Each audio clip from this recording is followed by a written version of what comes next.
तो hello students, स्वागत है आपका the BCA student YouTube channel में। पिछले वीडियोस में हमने सी प्रोग्राम की वीडियो सीरीज में देखा है कंट्रोल स्ट्रक्चर, जो कि चैप्टर 3 है सी प्रोग्रामिंग का, जिसमें हमने डिसीजन मेकिंग स्ट्रक्चर में इफ एल्स स्टेटमेंट को देखा है, नेस्टेड इफ एल्स देखा और स्विच स्टेटमेंट को डिटेल में समझा था प्रोग्राम के साथ। और उसके बाद हमने देखा था लूप कंट्रोल स्ट्रक्चर, जिसमें हमने while loop, do while loop और फॉर लूप को डिटेल में समझा था, लाइव कंपाइलर में, ऑनलाइन कंपाइलर में प्रोग्राम को रन करा के समझा था। तो आज के इस वीडियो में हम लोग उसी वीडियो सीरीज को कंटिन्यू करेंगे, जिसमें हम देखेंगे आज नेस्टेड फॉर लूप क्या होता है, और उसके बाद हम लोग देखेंगे अदर स्टेटमेंट्स में, जैसे break statement, continue statement, go to statement and exist statement. तो चलिए शुरू करते हैं बिना किसी टाइम पास के। तो हमने कल ये सब देख चुके थे हम लोग पिछले वीडियोस में। तो आज हम शुरू करेंगे यहाँ से नेस्टेड फॉर लूप से। तो सबसे पहले समझते हैं नेस्टेड फॉर लूप होता क्या है।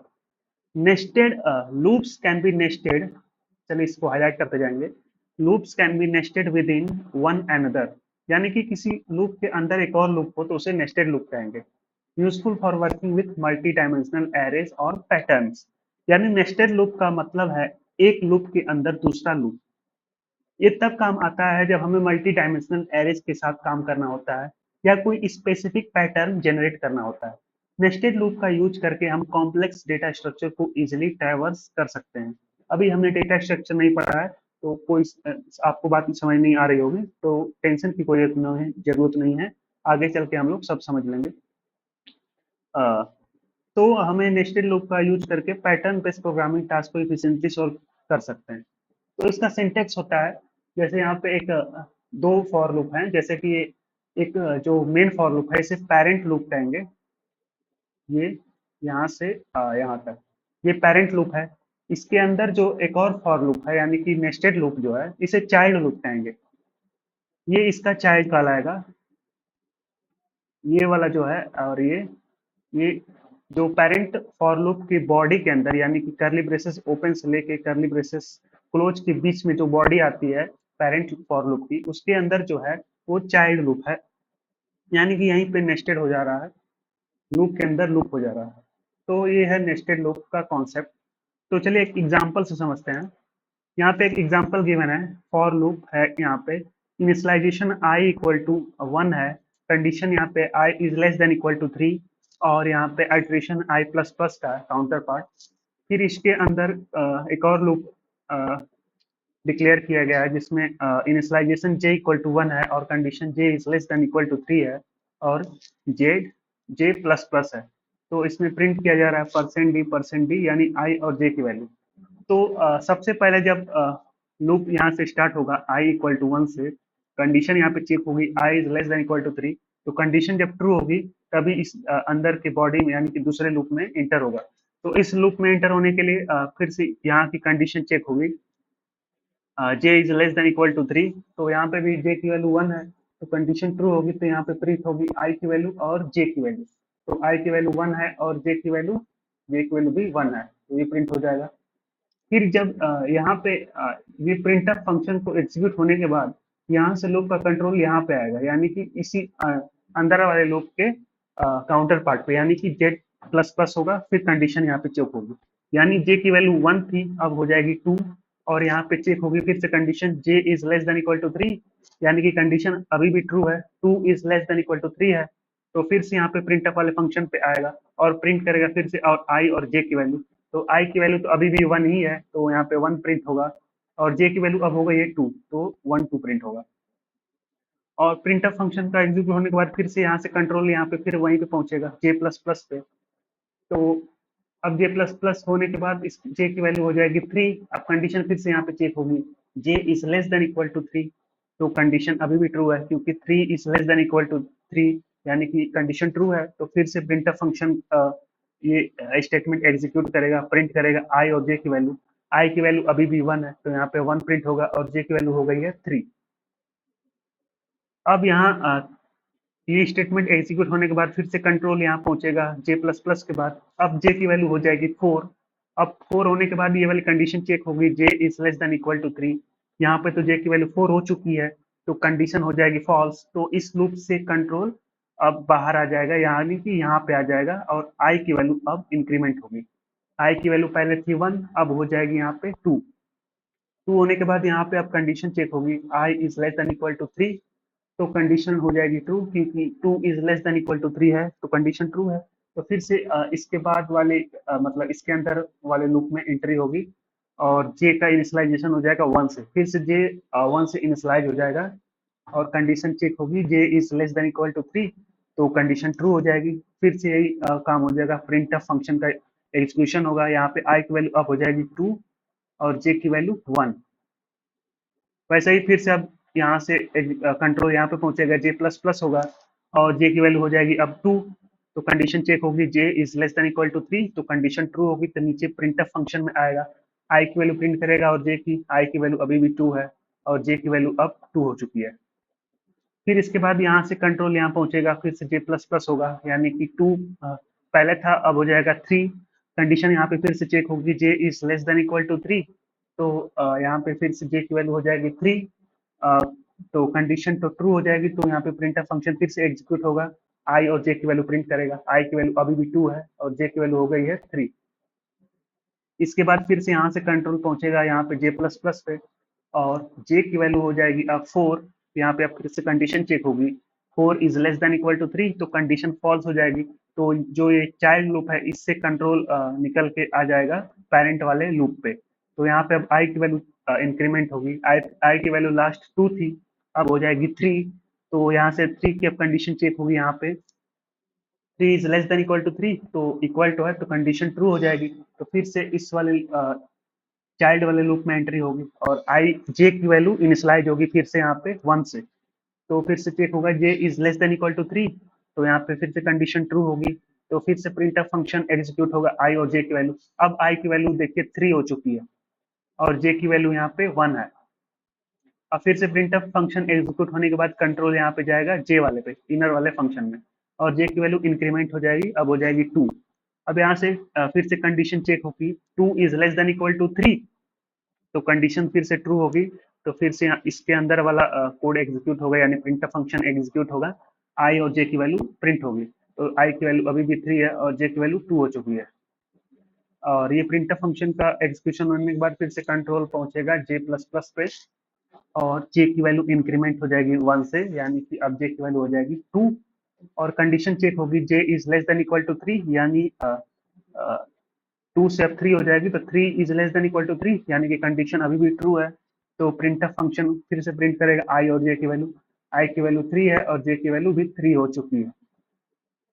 फिर से यहाँ पे कंट्रोल आएगा, फिर यहाँ से कंट्रोल जाएगा यहाँ पे, फिर से जे की वैल्यू इंक्रीमेंट होगी, यानी 3 वैल्यू थी अब इंक्रीमेंट होकर 4 हो जाएगी, और फिर से कंडीशन चेक होगी 4 is less than equal to 4, तो कंडीशन हो जाएगी फॉल्स, तो इस लूप से बाहर आके अब यहाँ से कंट्रोल यहाँ पहुंचेगा पेरेंट वाले लूप के काउंटर पार्ट पे, यानी आई प्लस प्लस होगा, आई की वैल्यू 3 थी तब हो जाएगी 4, तब कंडीशन फिर से चेक होगी यहाँ पे 4 is less than equal to 3, तो यहाँ पे फिर से कंडीशन फॉल्स हो जाएगी, तो ये पेरेंट लूप से भी कंट्रोल बाहर आ जाएगा, यानी कि ये आपका रिजल्ट प्रिंट हो जाएगा ये। तो चलिए इसको प्रोग्राम में रन करा के देखते हैं लाइव कंपाइलर पे। जैसा कि आप लोग जानते होंगे, यदि आप शुरू से इस वीडियो सीरीज को फॉलो कर रहे हैं, तो हम लोग ऑनलाइन कंपाइलर का यूज कर रहे हैं जिसका नाम है जीडीबी। तो आपको सिंपली ब्राउजर में सर्च करना है जीडीबी या जीडीबी कंपाइलर सर्च करेंगे तो सबसे पहली वेबसाइट आएगी onlinegdb.com। इसे जब आप ओपन करेंगे तो कुछ ऐसा इंटरफेस दिखेगा आपको, ये रहा जीडीबी ऑनलाइन जीडीबी कंपाइलर का इंटरफेस। तो यहाँ पे आप ऊपर सबसे टॉप कॉर्नर में राइट में लैंग्वेज सेलेक्ट करेंगे, सी लैंग्वेज, और इसे मिनिमाइज कर लेंगे और जो पहले से कोड है इसे इरेज कर लेंगे और यहाँ पे स्टार्टिंग से लिखेंगे। तो सबसे पहली लाइन आपको हम लिखते हैं हैज इंक्लूड stdio.h, जो कि है standard input output header file, जिसमें कि प्रिंटफ और स्कैनर फंक्शन होते हैं। इसके बाद हम लोग मेन फंक्शन स्टार्ट करते हैं, कर्ली ब्रेसेस ओपन और क्लोज, और लास्ट में लोग रिटर्न 0 करते हैं, जो कि इंडिकेट करता है सक्सेसफुल एग्जीक्यूशन ऑफ प्रोग्राम। तो हमें नेस्टेड फॉर लूप का प्रोग्राम बनाना है, तो वही जो एग्जांपल में प्रोग्राम था वही यहाँ पे रन करा के देखते हैं। सबसे पहला पेरेंट फॉर लूप, जिसमें इनिशियलाइजेशन i इक्वल टू 1 से condition i is less than equal to 3 और आइट्रेशन i प्लस प्लस और कर्ली ब्रेसेस ओपन और क्लोज। अब इसके अंदर एक और फॉर लूप बनाएंगे, int j equal to 1 initialisation हो जाएगा और कंडीशन हमारी हो जाएगी j is less than equal to 3 और j प्लस प्लस, और इसके अंदर हम प्रिंट कर देंगे %d space %d i comma j। दो वैल्यू प्रिंट करने के लिए हम लोग सिंपली कॉमा का यूज करेंगे, यहाँ पे एक स्पेस दे देंगे ताकि यहाँ पे रिजल्ट में हमें क्लियरिटी दिखे। तो यहाँ पे आप देख सकते हैं कुछ एरर आ चुका है, एक्सपेक्टेड एरर सेमी कॉलन कहीं छूटा है, तो आप देख सकते हैं प्रिंटफ फंक्शन में हम लोग एंड में सेमी कॉलन छूट चुका है। अब देखते हैं, आप देखिए यहाँ पे देख सकते हैं एक ही लाइन में सब प्रिंट हो जा रहा है, तो इससे न्यू लाइन के लिए हम लोग /n का यूज करेंगे। आप देख सकते हैं, आप जैसा कि हमने उसमें देखा था, सबसे पहले i की वैल्यू 1 रहेगी यहाँ पे, तो कंडीशन यहाँ पे चेक होगी i is less than equal to 3, तो कंडीशन जब ट्रू हो जाएगी तो इसके अंदर वाले ब्लॉक में कंट्रोल एंटर होगा और दूसरे वाले लूप में एंटर होगा, तो j की वैल्यू इनिशियलाइज होगी 1 से, और फिर से कंडीशन चेक होगी दूसरे वाले लूप के लिए j is less than equal to 3, यानी j की वैल्यू तो 1 है, तो कंडीशन फिर से ये वाली भी ट्रू होगी, तो इस वाले लूप के बॉडी में यानी कि इसके अंदर कंट्रोल एंटर होगा और ये कोड एग्जीक्यूट होगा जो कि है प्रिंट फंक्शन %d i और j की वैल्यू। तो i की वैल्यू सबसे पहले 1 थी और इसमें भी j की वैल्यू 1 थी, तो यहाँ पे देखिए 1 और 1 प्रिंट हो चुका है। तो इसके बाद जब इस लूप का एग्जिट हो जाएगा यहाँ पे, तो फिर से कंट्रोल आपका यहाँ पे आएगा इसके काउंटर पार्ट पे, यानी कि j की वैल्यू इंक्रीमेंट हो जाएगी 1 से, तो अब j की वैल्यू हो जाएगी 2, तो यहाँ से फिर से कंडीशन चेक होगी j is less than equal to 3, तो कंडीशन अभी भी ट्रू है क्योंकि 2 is less than equal to 3 है, तो फिर से वाला कोड एग्जीक्यूट होगा, यानी i और j की वैल्यू प्रिंट होगी, तो i की वैल्यू तो अभी भी 1 है और j की वैल्यू हो गई है 2, तो i 1 और 2 प्रिंट हो जाएगा। इसके बाद फिर से यहाँ पे कंट्रोल आएगा आपका j प्लस प्लस इंक्रीमेंट होगा, j की वैल्यू अब 3 हो जाएगी, अब फिर से कंडीशन चेक होगी j is less than equal to 3, तो कंडीशन फिर से ट्रू हो जाएगी क्योंकि 3 इज इक्वल टू 3 हो जाएगा, तो कंडीशन ट्रू होगी तो फिर से इसके अंदर कंट्रोल एंटर करेगा और ये प्रिंटफ फंक्शन एग्जीक्यूट होगा, तो i और j की वैल्यू प्रिंट होगी, यानी कि i की वैल्यू 1 और j की वैल्यू 3 प्रिंट हो जाएगी।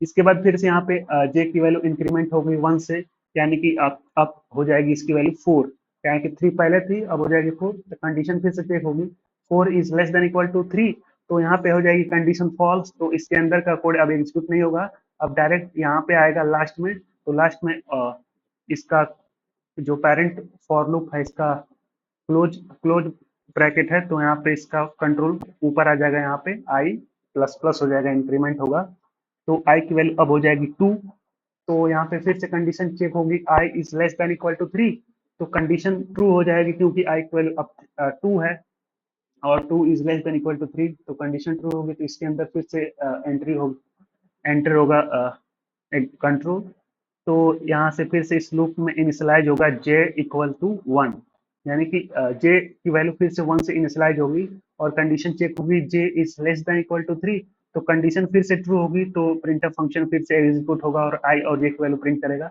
अब i की वैल्यू हो जाएगी 2 और j की वैल्यू 1, यानी कि j की वैल्यू फिर से स्टार्ट होगी 1 से और 3 तक जाएगी, जैसे कि यहाँ पे देख सकते हैं, अब i की वैल्यू 2 और j की वैल्यू 1, i की वैल्यू 2 और j की वैल्यू 2, i की वैल्यू 2 और j की वैल्यू 3, जहाँ j की वैल्यू 3 हो जाएगी, इसके बाद जब इंक्रीमेंट होगा i की वैल्यू j की वैल्यू, तब j की वैल्यू अब 4 हो जाएगी, तो ये कंडीशन हो जाएगी फॉल्स, तो फिर से पेरेंट लूप में कंट्रोल जाएगा और i की वैल्यू इंक्रीमेंट करेगा, अब i की वैल्यू हो जाएगी 3 और कंडीशन ट्रू हो जाएगी, तो फिर इसके अंदर आएगा जो चाइल्ड लूप है, तो इसमें फिर से j की वैल्यू 1 से इनिशियलाइज होगी और i j की वैल्यू प्रिंट होगी, जैसे आप देख सकते हैं i की वैल्यू 3 और j की वैल्यू 1, फिर j की वैल्यू इंक्रीमेंट करेगी, तो i की वैल्यू तो 3 ही रहेगी, j की वैल्यू 2 हो जाएगी, फिर से j की वैल्यू इंक्रीमेंट करेगी, तो i की वैल्यू 3 रहेगी और j की वैल्यू 3 हो जाएगी।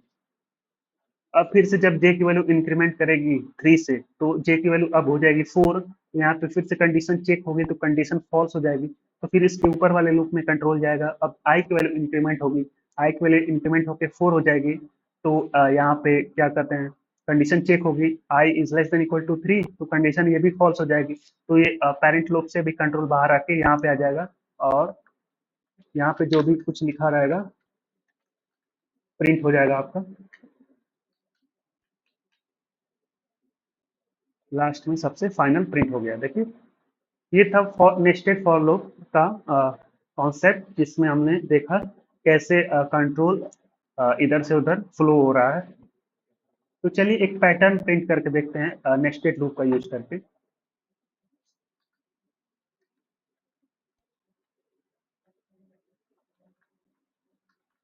तो सबसे पहले एक फॉर लूप इनिशियलाइज करते हैं इसमें, इंट आई इक्वल टू 1, और इसमें कंडीशन देते हैं I is less than equal to 5 और आई प्लस प्लस। और इसमें एक और नेस्टेड लूप लगाते हैं, जैसे for loop int J equal to 1 से J is less than equal to 5 और जे प्लस प्लस। और इसमें हम प्रिंट करते हैं स्टार, स्टार प्रिंट करते हैं। तो देखते हैं क्या होता है।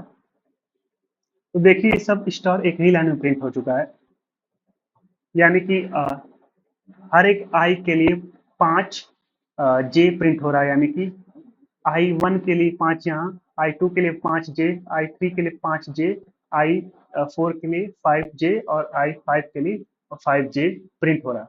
तो हम चाहते हैं कि एक जे हर आई के लिए न्यू लाइन में प्रिंट हो। तो यहाँ पे हम लोग प्रिंटफ न्यू लाइन के लिए एक स्लैश एन लगा देंगे। तो यानी कि जब 5 स्टार प्रिंट हो जाएगा जे के लिए और कंट्रोल यहाँ पे पहुंचेगा इस लूप से बाहर आके, तो एक न्यू लाइन आ जाए। तो यहाँ पे देखिए जब 5 जे प्रिंट हो चुका है आई जे के लिए, तो वो यहाँ पे जब कंट्रोल इस लूप का कंडीशन जब फॉल्स होगी, तो कंट्रोल यहाँ पे पहुंचेगा तो स्लैश एन यहाँ पे न्यू लाइन ला देगा और फिर से इनिशियलाइज होगा। और फिर से आई की वैल्यू जब चेंज होगी, यानी कि इंक्रीमेंट होगी, आई की वैल्यू जब 2 होगी, तो यहाँ पे जे फिर से 1 से इनिशियलाइज होगा और 5 तक जाएगा, यानी कि फिर से 5 स्टार प्रिंट करेगा। तो ये एक सिंपल पैटर्न प्रिंटिंग का था प्रोग्राम और नेस्टेड फॉर लूप का यूज करके। तो चलिए अब देखते हैं नेक्स्ट क्या है।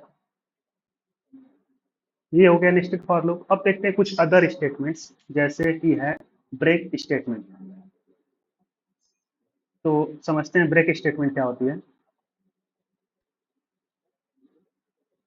The break statement is use to exit from loop or switch statement before they complete their normal cycle। तो एग्जिट फ्रॉम लूप और स्विच स्टेटमेंट के लिए हम लोग ब्रेक स्टेटमेंट का यूज करते हैं। यानी ब्रेक स्टेटमेंट का यूज लूप या स्विच स्टेटमेंट को प्री मेच्योरली एग्जिट करने के लिए किया जाता है। यानी कि अगर लूप अपने नॉर्मल साइकिल में कंप्लीट नहीं हुआ है और आप उसको उसी वक्त टर्मिनेट करना चाहते हैं, तो ब्रेक स्टेटमेंट का यूज कर सकते हैं। जैसे कि सिंटेक्स इसका सिंपल है, ब्रेक सेमीकोलन यूज करेंगे। एग्जांपल के तौर पर यहाँ पे एक फॉर लूप है, इनिशियलाइजेशन है आई इक्वल टू 0 से आई इज लेस देन 10 और आई प्लस प्लस, यानी कि ये लूप 0 से लेके 10 तक चलेगा और इंक्रीमेंट होगा 1 से। यदि इफ यहाँ पे कंडीशन दी गई इफ आई इक्वल टू 5, यानी कि जब आई की वैल्यू 5 हो जाए तो ब्रेक स्टेटमेंट एग्जीक्यूट होगी। तो ब्रेक स्टेटमेंट क्या करता है, लूप को एग्जिट कर देता है, यानी कि जब 5 होगी तो ये लूप एग्जिट हो जाएगा, इसके आगे बढ़ेगा ही नहीं। तो चलिए इसको लाइव रन करा के देखते हैं प्रोग्राम में। तो सबसे पहले इसे हम लोग रिमूव कर लेते हैं और यहाँ पे एक फॉर लूप डिक्लेयर करते हैं, initialisation int I equal to 1, i is less than equal to 10, I plus plus. और इसमें हम लोग प्रिंट कर लेते हैं आई की वैल्यू %d, स्लैश एन लगाते हैं न्यू लाइन के लिए, कॉमा आई सेमीकोलन। तो सिंपली इसे देखिए 1 से लेके 10 तक वैल्यू प्रिंट हो गई। अब हम चाहते हैं 5 के बाद प्रिंट ही ना हो, यानी कि 5 जब आई की वैल्यू 5 हो जाए तो ये लूप से बाहर आ जाए कंट्रोल। तो उसके लिए हम लोग ब्रेक स्टेटमेंट का यूज करते हैं। तो इसके लिए हम लोग लिखेंगे if i is equal to 5, तो क्या हो, यानी कि जब आई की वैल्यू 5 हो तो हमारा लूप ब्रेक हो जाए। तो सिंपली हम लोग ब्रेक लिख के और सेमीकोलन लगा देंगे। तो देखिए क्या होता है। देखिए अब 5 जब आई की वैल्यू 5 हो रही है तो 5 प्रिंट होने के बाद ये लूप ब्रेक हो जा रहा है इस स्टेटमेंट से, ब्रेक स्टेटमेंट से। तो ये था ब्रेक का यूज। अब देखते हैं दूसरी चीज क्या है। ये थी ब्रेक स्टेटमेंट। अब समझते हैं कंटिन्यू स्टेटमेंट क्या है।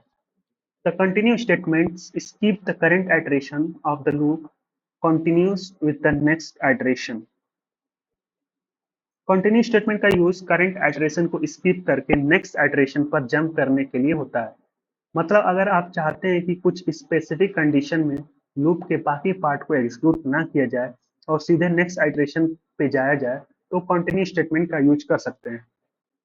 तो इसमें की पॉइंट्स यही है कि skip the current iteration of the loop, ये स्किप कर देता है कुछ पार्ट्स को। इसका सिंटेक्स वैसे ही ब्रेक के जैसे है, कंटिन्यू लिख के सेमीकोलन लगाना।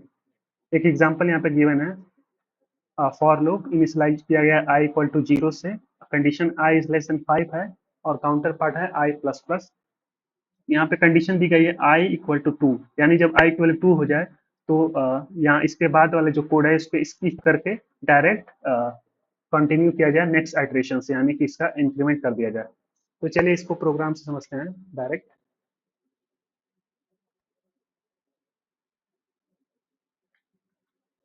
तो सबसे पहले हम एक फॉर लूप डिक्लेयर करेंगे, इंट आई इक्वल टू 1 से इनिशियलाइज करेंगे, I is less than equal to 10 I plus plus, और हम प्रिंट करेंगे परसेंट डी स्लैश एन, और आई को हम लोग प्रिंट कर देंगे। तो जब से बिना किसी स्टेटमेंट के यूज किए तो नॉर्मली प्रिंट होगा 1 से 10 तक। अब हम कंटिन्यू स्टेटमेंट का यूज करते हैं, तो यहाँ पे यूज करते हैं if i is equal to 5, तो क्या होना चाहिए, कंटिन्यू। तो यहाँ पे क्या होगा, जब आई की वैल्यू 5 हो जाएगी, यहाँ पे आई की वैल्यू जब 5 होगी तो सबसे पहले तो आई की वैल्यू 5 प्रिंट होगी। इसके बाद ये वाली स्टेटमेंट जब एग्जीक्यूट होगी, आई की वैल्यू 5 रहेगी तो कंटिन्यू हो जाएगा। तो कंटिन्यू के बाद, कंटिन्यू का मतलब डायरेक्ट यहाँ पे पहुंच जाएगा, तो आई की वैल्यू यहाँ पे 6 हो जाएगी। तो इस वाले प्रोग्राम से कुछ भी अफेक्ट नहीं होगा इसमें, जैसा कि आप देख सकते हैं 1 2 3 4 5 6 7 8। कंटिन्यू का मतलब बस इतना ही है कि इसके नेक्स्ट जो भी कोड लिखा है इस लूप के अंदर कंटिन्यू के बाद, तो यहाँ पे हमने कुछ लिखा ही नहीं है तो कोई फर्क नहीं पड़ेगा, इसे हमें ऊपर लिखना पड़ेगा।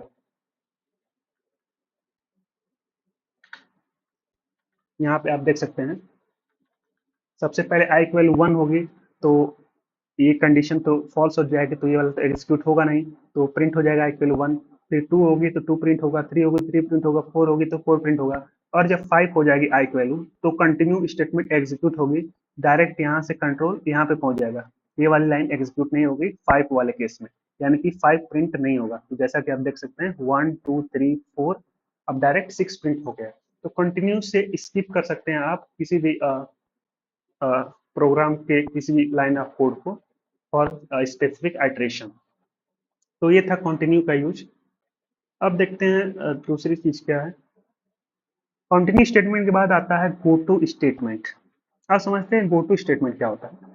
The go to statement allows the control of the program to jump to a labelled statement elsewhere in the code. तो गो टू स्टेटमेंट का यूज प्रोग्राम के कंट्रोल को कोड के किसी स्पेसिफिक पार्ट पर जंप करने के लिए किया जाता है। ये प्रैक्टिस जनरली अवॉइड की जाती है क्योंकि ये प्रोग्राम को कॉम्प्लेक्स और हार्ड टू फ्लो बना सकती है, लेकिन कुछ स्पेसिफिक केसेस में ये यूजफुल हो सकता है। इसका सिंटेक्स होता है गो टू लेबल, जैसा कि नाम से ही पता चल जा रहा है गो टू, यानी कि कंट्रोल ऑफ एग्जीक्यूशन कहीं से कहीं भेज सकते हैं आप, यानी कि यहाँ पे एक लेवल दिया जाएगा, उस लेवल पे कंट्रोल पहुंच जाएगा गो टू स्टेटमेंट का यूज करके। जैसे कि यहाँ पे एक एग्जांपल गिवन है ए इक्वल टू 10, और कंडीशन यहाँ पे ए की वैल्यू जब 10 है तो गो टू स्किप, यानी कि स्किप जो लेबल है वहां पे कंट्रोल पहुंच जाए डायरेक्ट, यानी कि इस वाले स्टेटमेंट पे। ये बीच वाला जो चीज है ये एग्जीक्यूट होगा ही नहीं, डायरेक्ट यहाँ से कंट्रोल आपका पहुंच जाएगा कहाँ, डायरेक्ट स्किप वाले पॉइंट पे पहुंच जाएगा, यानी कि यहाँ से एग्जीक्यूशन स्टार्ट होगा, ये वाले सब स्किप हो जाएगी। तो चलिए इसे लाइव रन करा के देखते हैं।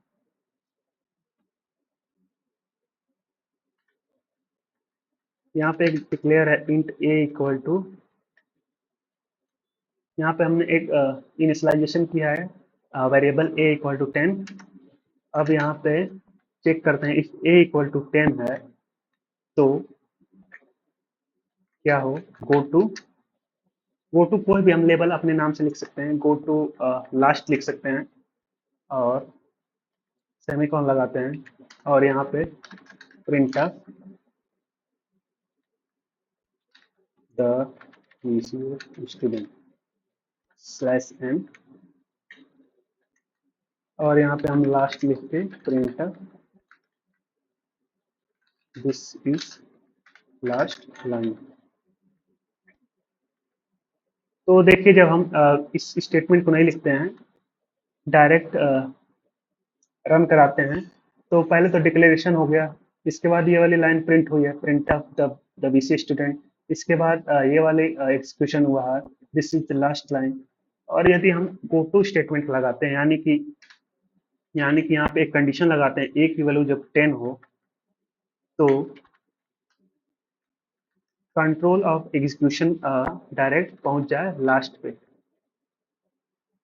अब देखिए यहाँ पे क्या हुआ, यहाँ पे सबसे पहले कंडीशन चेक हुई, एक इक्वल टू 10, यानी कि एक वैल्यू क्या 10 है, तो कंडीशन ट्रू है, तो इसके अंदर का स्टेटमेंट एग्जीक्यूट होगी, तो इसके अंदर है गो टू लास्ट, यानी कि यहाँ पे एक कंडीशन, यहाँ पे एक स्टेटमेंट दी गई है गो टू स्टेटमेंट, कि कंट्रोल को आप लास्ट वाले लेवल पे भेज दीजिए, तो लास्ट यहाँ से शुरू होता है, तो यहाँ से एग्जीक्यूशन स्टार्ट हो जाएगा, इसके बाद डायरेक्ट यहाँ पे ये वाले इसको स्किप कर दिया गया है।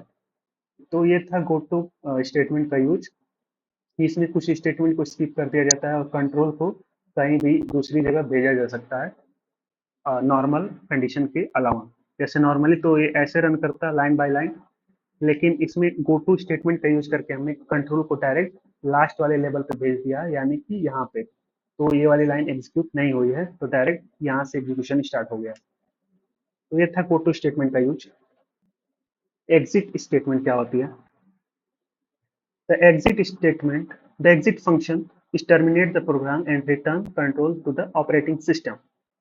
तो exit कोई स्टेटमेंट नहीं है, exit एक फंक्शन है, इसका यूज प्रोग्राम को टर्मिनेट करने के लिए किया जाता है और एक कंट्रोल को ऑपरेटिंग सिस्टम के पास वापस भेज देता है। अगर आपको लगता है कि प्रोग्राम में कोई एरर है आया है या आपको प्रोग्राम को फोर्सफुली टर्मिनेट करना है, तो एग्जिट फंक्शन का यूज किया जा सकता है।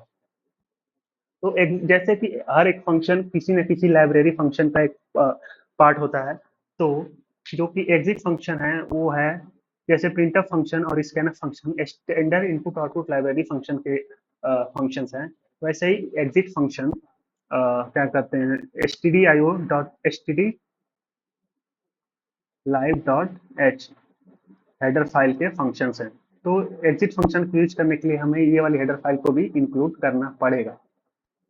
तो एग्जिट फंक्शन का सिंटेक्स ये है एग्जिट, और एग्जिट कोड कुछ भी लिख सकते हैं हम। तो यहाँ पे एक एग्जांपल गिवन है, इफ एरर, यानी कि एरर जब है तो print of an error occurred exit. तो चलिए इसे प्रोग्राम में रन करा के देखते हैं। तो सबसे पहले इसे रिन्यू करते हैं। तो सबसे पहले जैसे कि हमने फंक्शन का यूज करने के लिए हेडर फाइल का यूज करते हैं, जैसे प्रिंटफ और स्कैनफ फंक्शन का यूज करने के लिए हम लोग stdio.h हेडर फाइल का यूज करते हैं, वैसे ही एग्जिट फंक्शन का यूज करने के लिए हमें ये वाले हेडर फाइल यूज करना पड़ता है stdlive.h। तो ये था एग्जिट फंक्शन का यूज करने के लिए हेडर फाइल। तो चलिए एक प्रोग्राम बनाते हैं। यहाँ पे a इक्वल टू डिक्लेरेशन करते हैं एक वेरिएबल a इक्वल टू 10 और यहाँ पे प्रिंट ऑफ करते हैं कुछ भी, हेलो।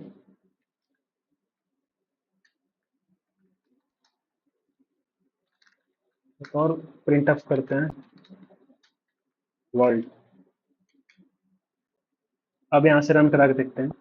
तो देखिए ये दोनों लाइन रन हो चुकी है, एग्जीक्यूट हो चुकी है, यानी प्रिंट हो चुकी है। अब यहाँ पे हम एग्जिट फंक्शन का यूज करते हैं। If a is equal to 10 हो तो एग्जिट फंक्शन कॉल हो जाए और इसमें 1 पास किया जाए।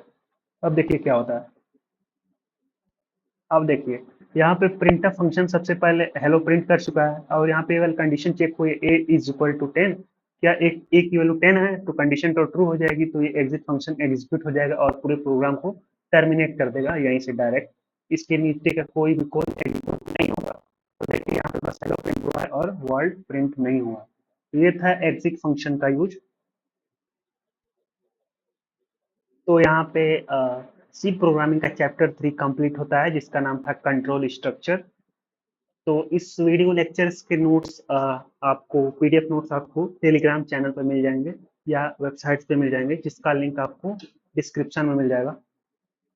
तो नेक्स्ट वीडियो में हम लोग देखेंगे चैप्टर 4 जिसका नाम है इंट्रोडक्शन टू प्रॉब्लम सॉल्विंग। तो चलिए मिलते हैं नेक्स्ट वीडियो में, तब तक के लिए ओके बाय।